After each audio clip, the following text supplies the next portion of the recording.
bertua berbangga, gembira lah. Sangat gembira tu untuk Pemata Makmur dapat tu.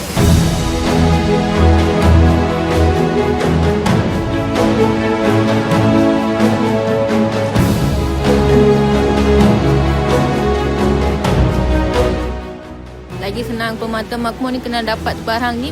Ini cari cepat. Terima kasihlah kerajaan negeri tu. Ada simpan dalam bank dia lah untuk barang untuk dia, untuk belajar ke untuk kesihatan untuk dia lah.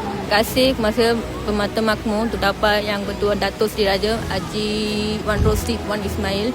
Banyak terima kasih untuk barang untuk kita tu dapat. Negeri Pahang banyak terima kasih lah.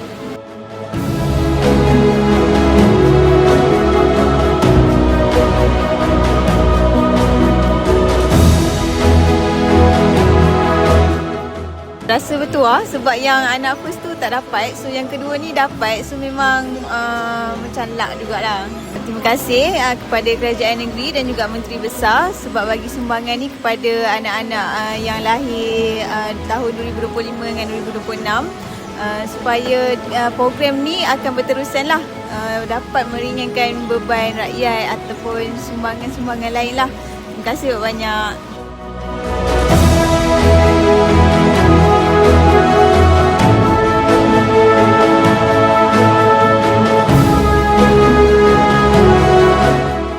Dengan adanya Pemata Makmur ni dapatlah meringankan beban kami sekeluarga untuk beli barangan baby. Terima kasih saya ucapkan kepada Kerajaan Negeri Pahang dan Menteri Besar Pahang atas inisiatif yang diberi ni. Terima kasih Tok Wan, Pahang first. Terima kasih. Terima kasih Tok Wan, Pahang first. Terima kasih Tok Wan, Pahang first.